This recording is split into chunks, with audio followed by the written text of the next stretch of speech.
guys, Haking here, bringing you a new video regarding RE9. So there's been some new posts from Dusk Golem. I know. As always, remember to take this with a grain of salt, considering what he says. But before I begin, remember to like and subscribe, guys. And we're going to go through this because there's two topics to discuss about this regarding what he's posted. The first one is to do with Leon and where part of the story takes place, especially the year, which is very confusing. And the second topic is about returning characters. So let's go and read through his first post here. JJ from Residents of Evil posted his video on my rumor stuff. He had reached out to me directly to now minuscule what I was saying. Most of it is stuff I've said multiple times now, but I've additionally heard most, but not all of Leon's gameplay is set in 2020, while most, but not all, of Grace's gameplay is set in 2028. Outside of that, just things I've been saying for a while now. Great hair, Leon stuff has more action focus, but will be more focused on horror and atmospherics than, say, RE4, with the most over-the-top stuff cut down, like Salazar's statue in RE4, or the Heisenberg cyber zombies and mecha tank fight in RE8. There will be some over-the-top stuff, but nothing to that level. Watch JJ's video if you want my rumors, or Capcom official channels for official news. So, yeah, let's discuss this first. I'm very confused. So, so he's saying most, but not all, of Leon's gameplay takes place in 2020. 2020. Okay. And then most of Grace's stuff, again, not all, takes place in 2028. Very, very confusing.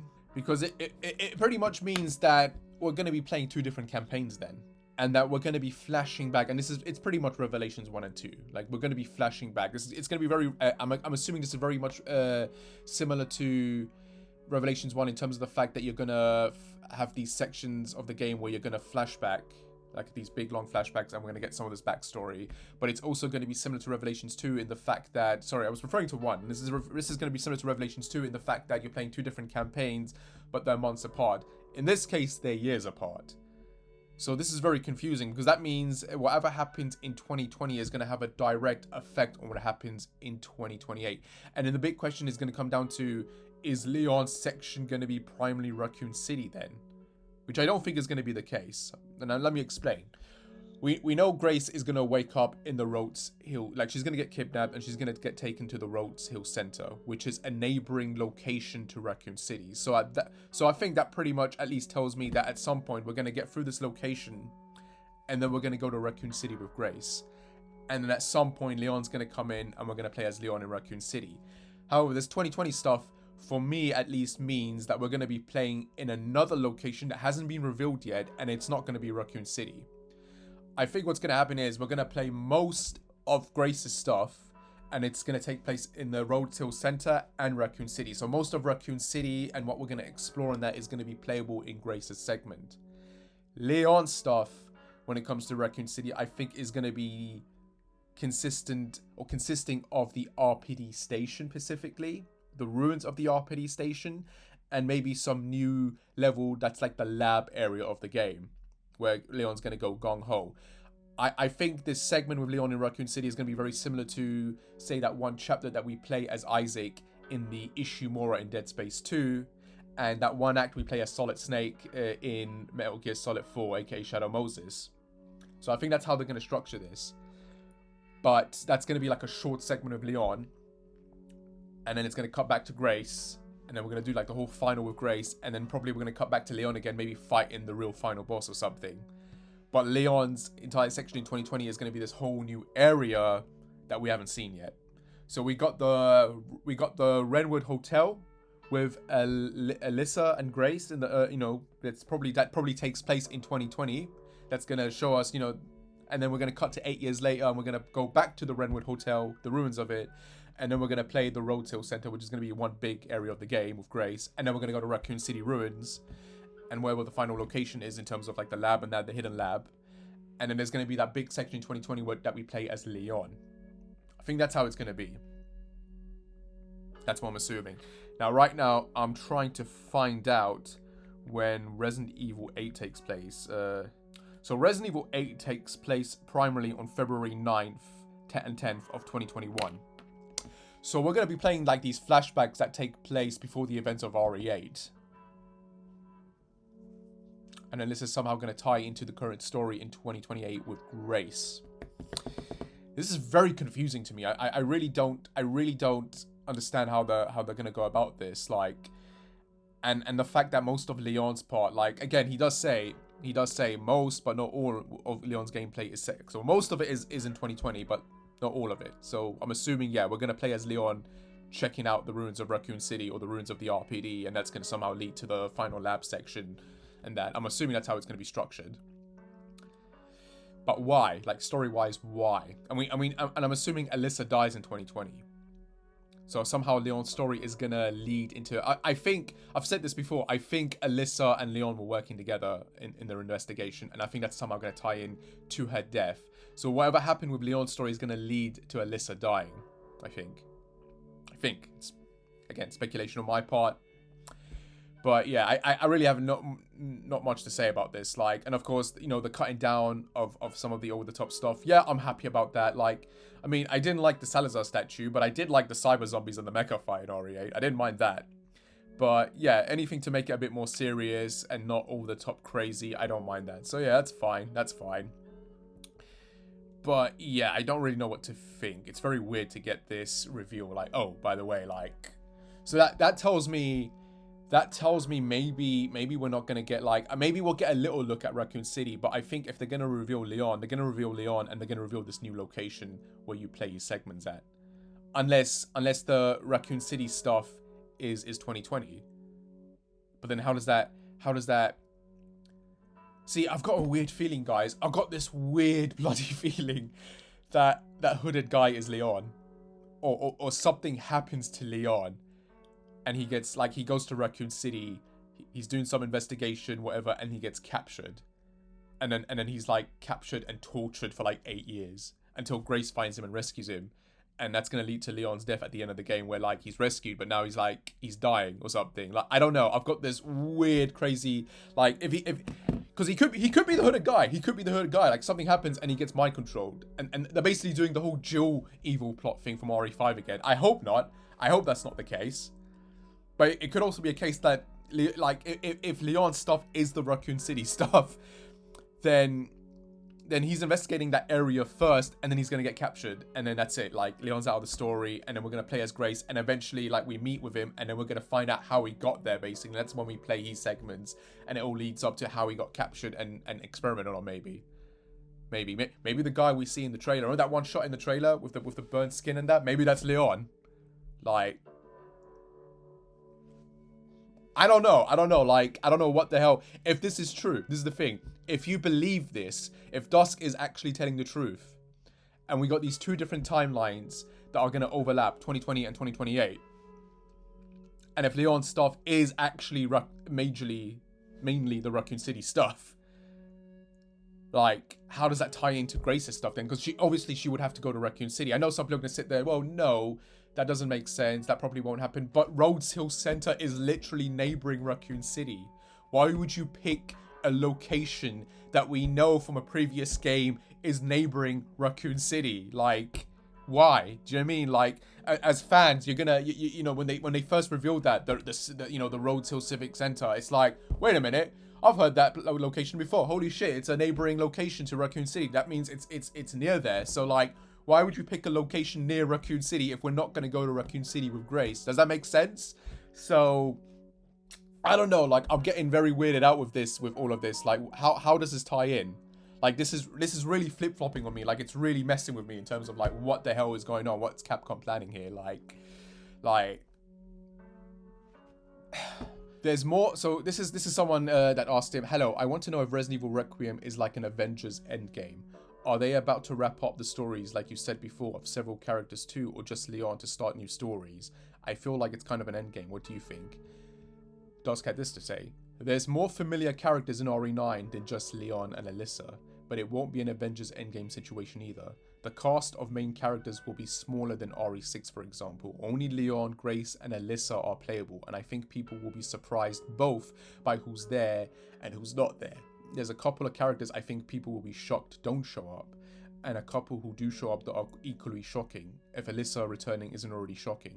Chris is already confirmed by the director to not play any major role in the game. He's off somewhere in the world doing something completely unrelated to RE9's events, but that's all I'm going to say on it for now. Again, I don't really like contributing more to the character talk than I already have. Just see how it plays out officially.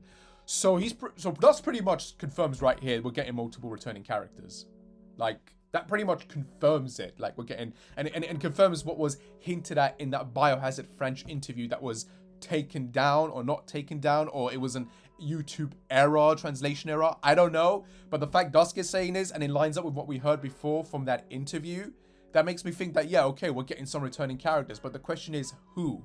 And this is very important what he says here. There's a couple of characters I think people will be shocked don't show up, and a couple who do show up that are equally shocking. Yeah, I'm trying to think, like, who could realistically show up in this? So Chris is not going to be in this, but here's the thing. This takes, you know, the 2020 stuff takes place a year before RE8. Chris could easily have a cameo in this. And by cameo, I mean he could have a file cameo or a radio cameo or a phone cameo. Do you know what I mean? They could do something like this, which is something I've been saying Capcom should be doing for a while now. And they kind of have done. You know, you play Revelations 2, for example, and you get that email from Jill to Barry, I think. So you do get that. So there's stuff like that in there, or like the email from Sheva to Piers in RE6. So you do get little stuff like that where characters technically do cameo, but it's done in that way, in that fashion. But I'm really trying to think hard, who could this be? I feel like this should be a different video for another time, but let's do it now. Let's think about this. Let's think logically about this.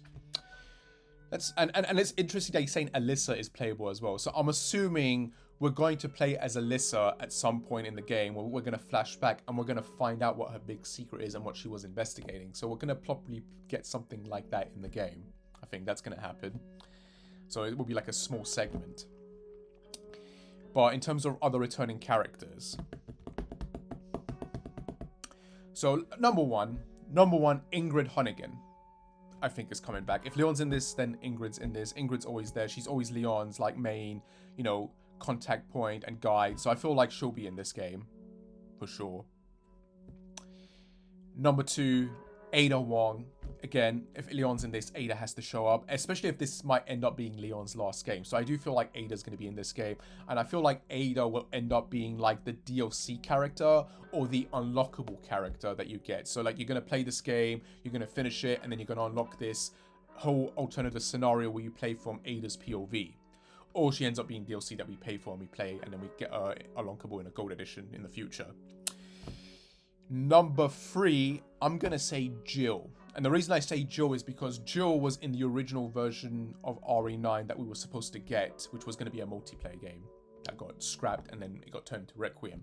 Now, Jill was a big part in that game, but she's not a big part in this. And Dusk says that she's not in it or has no major role. Jill could easily end up being like a cameo appearance. Like like I keep saying, what if this game ends in a similar fashion to RE7, where you get to the end game and then the good guys arrive, the BSA arrive, or whoever is, they arrive and they help save the day or aid you in saving the day.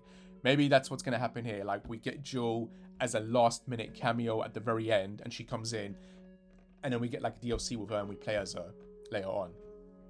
That's something that could happen. Food for thought. Number four, am I saying that right? Number four could end up being Barry Burton. Why? Because if Jill's not in this, you kind of want someone more experienced to come in and help. So maybe Barry or Grizzled RP comes in to help maybe Leon at the end from orders from Chris or the BSA before they went bad. Because you got to keep in mind, this takes place in actually technically it takes place in 2028, right? If the game ends, it will be 2028. Maybe by that time, everything's been sorted out between what happened with Chris and then the BSA. So obviously they would hopefully be good now at this point, and they come in to help, and Barry comes in to help.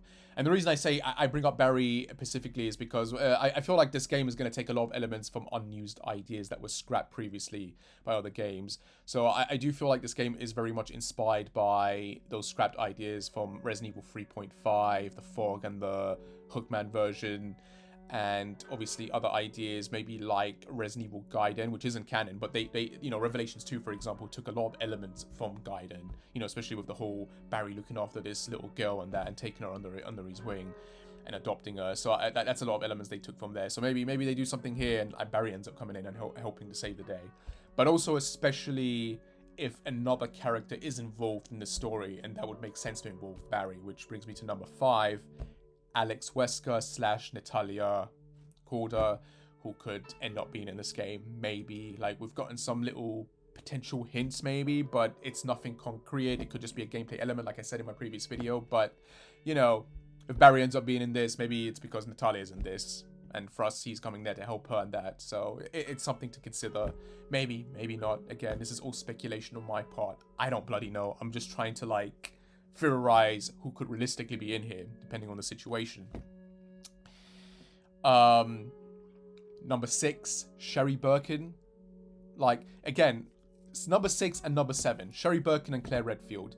Those two specifically. I mean, if this is Leon's last game, you kind of would expect them to show up as well. Maybe. But at the same time, Dusk kind of said, like, you know, characters that, you know, I think people don't show up. You know, so that tells me, like, you know, we're kind of expecting, if this is Leon's last game, for Sherry and Claire to show up, but they don't. So it's like, oh, okay, that's interesting. They didn't show up in this, considering this is Leon's last game. So I'm going to probably say maybe Claire doesn't show up, but maybe Sherry does. Because in the end of the day, Leon did the whole government thing, joining the government in order to protect Sherry. So I feel like maybe Sherry has to play some sort of role. Even if it's a very small role, I feel like maybe she should be in this. Maybe, and she would be older in this game as well. You got to think that, like, this is a few years after RE6, so she would be very old. Not very, very old, but she would be old enough. She would be more experienced. So maybe they're going to use those unused ideas from the original RE7 where Leon and Sherry were supposed to team up. Maybe Sherry will end up being Leon's partner in this game, like, over the radio or whatever, and we get little appearances from her here and there. But you also got to keep in mind, like, what characters would they logically bring back because of Raccoon City, right? That's another thing. And the only characters that make sense for me to bring back because of Raccoon City and that is Leon specifically and Jill, because I feel like those are the two main characters with the you know, emotional trauma regarding and connection to Raccoon City. I know some people look like, well, Chris and Barry, but they weren't involved. They weren't there when Raccoon City was going to crap. So they would have no link there. You know, Claire doesn't really have a connection to Raccoon City. She only came there to look for her brother. She doesn't really have generational trauma, like, because of Raccoon City. Like, she's dealt with it. Does that make sense? She's dealt with it. She joined TerraSave. She's been doing her own thing. She doesn't really have PTSD. And in the end of the day, she went there. She didn't find her brother. She survived this horrific situation. And she ended up saving Sherry Birkin as well. So I feel like that's sort of like the light in the darkness, if that makes sense, when it comes to Sherry and her relationship. So, like, I don't feel like she would be that pained by it, you know, compared to Leon, who, you know, he couldn't save Kandu, he couldn't save Marvin, he couldn't save, well, at the time, he couldn't save Ada, he couldn't save, so, like, I feel like it wouldn't affect Claire as much. She got to save Sherry. Does that make sense? Outbreak characters, logically, I've said this before, like, when it comes to Outbreak characters, I think the most logical Outbreak characters you could bring back. So, what, this would be number 8. Number 8, Kevin Ryman. Again, the Raccoon, you know, the RPD connection, maybe you could bring him back, but that would be kind of cool, maybe connect him to Leon. They're both RPD officers that survived Raccoon City, so that would be kind of a cool thing to share between them. You know, Kevin was technically, like, the main poster child of the Outbreak games. Him, like, finding out Alyssa died and he goes there to help her daughter, perhaps. Maybe they could do something like that. Yoko for number, is it 9? Is it number 9? Am I saying number right? Number 9 for Yoko. And I'm going to say number 10 for George Hamilton. So, yeah, Yoko, because of the connection to Umbrella. You know, she had a memory wipe. She used to work for Umbrella. So maybe something they could tie back to there and they bring her back for that reason. Maybe not. George, because, again, he was a professor, and I guess canon-wise he did help with creating the Daylight vaccine, so, but I don't know, like, he could be a character, he would be interesting. He's too old, though, that's the thing, he's too old, so maybe it wouldn't make sense to bring him back. But one of the interesting things is that, like, he has the same surname as the FBI agent that Chris contacted in the original RE2. So there was a file you can get in RE2 from I think it's the fax you get with Claire. When you play in Claire's scenario, you get this fax that's about Chief Irons, and it's written by a Hamilton, and he's like he's one of the directors, one of the chiefs, whatever, for the FBI. But it's just interesting that we got this story that's connected to the FBI perhaps and the government, and then you've got this character from Outbreak that has the same surname. Obviously, it's probably a coincidence, but it would be kind of funny if maybe they try to tie it together and it's like they're brothers or something and they're related, and he has these connections and he's using this. I don't know. I'm spitballing here. I'm just trying to, I'm trying to connect dots where there are no dots to be connected properly. So I'm just theorizing. Number 11. At number 11, I don't see them bringing any of the other Outbreak characters back. David King, Jim, Mark is too old, and Cindy, was it? Yeah, I don't see those characters being of any importance to bring back. Versus those other characters I mentioned, like Alyssa, because of her reporting. She's a reporter. She's investigating Umbrella. That would make sense to bring her back. Ryman, because again, he's the poster child of Outbreak, and this game seems like a big sequel to Outbreak, so maybe him, and Yoko because of a connection to Umbrella, and George because he was this professor and he helped with developing the vaccine. I think because he went to find his friend who had the notes whatever for the vaccine at the university and that. So maybe I don't know, like it's very complicated stuff in terms of what's canon, what's not canon. Like both games are canon, and yeah, everything happened. I don't know, it's so weird, like, because you got to consider all the different scenarios as well. So it's like, how did everything happen? Who got what ending? Who went where? Do you know what I mean? It's like it's so complicated. Especially when you consider the fact that like I think in the endings you only like 2 characters or 3 characters can escape in an ending. So wouldn't that mean that only like 4 of the characters escape then? Like 4 of the Outbreak characters technically canon-wise would have escaped. I don't know. I don't know. It's one of the key reasons I keep saying they might have to remake these games or like do something with it. I don't know. But again, I'm spitballing here. But that's really all I can think of they could realistically bring back. Like, who else could they realistically bring back that would be shocking? Billy Cone? Can you imagine they bring Billy Cone back? Like, and like, I don't know. That wouldn't make sense to me. Carlos? No. Even though it sounds like we hear him in the trailer, but I don't think that's him. So I don't think that would make any sense. Like, I feel like if you're going to bring a character back, there needs to be a specific reason and connection to why. Like if you're bringing Billy back, I feel like Rebecca needs to be there. If you're bringing Carlos back, I feel like Jill or Nikolai need to be involved, So it doesn't make sense to bring those characters specifically back. Jake, I don't know. Like, he's been missing for years. Like, maybe you could be bringing back and he's captured and then using his blood in that. Maybe they're going to revive Wesker. They're going to use him. I have no idea. Maybe Alex has captured Jake and she wants to bring Albert back. So she wants to put Albert's mind or memories or whatever that she has. Maybe she's got a backup copy and she's going to put it into Jake's body. Like, but would they do that? Would they use another actor? Wouldn't they just get Troy Baker back? Do you know what I mean? Like, and if Troy Baker was in this game, we would have known by now, right? So I don't know. It's one of those things. But I'm just curious. I mean, Duskane, this won't be an endgame situation. So that means there's not going to be a lot of big characters. So at best, we got our playable characters with Leon, Grace, and Alyssa, and then we get our cameo character / DLC character that I think is most 100% going to be Ada. At best, at worst, at best we get Joe as well, and there you go, and that's it. But I'm very curious. I'm very curious who else is going to show up in this. Very curious. But yeah, guys, that's my thoughts on this. It's crazy, and I'm hoping that we get like some sort of bloody reveal at TGS or the state of play. Like, at this point, I'm crossing my fingers for state of play. But yeah, this is crazy. This is very crazy, and it's very time consuming as well and exhausting. Like I really just want to rest, and then all this info starts coming out. It's like, oh come on, I don't want to keep talking about this. It's exhausting. It really is. Like give us some information, Capcom. Come on, like you're seeing these people post these leaks and rumors. Like, confirm some of it, please. Like, come on. Like, put our minds at rest. Like, let us get hyped. Let us get excited. Show us the goodies. Not all of it, but show us some goodies so we can like finally get like pumped up. Like, come on.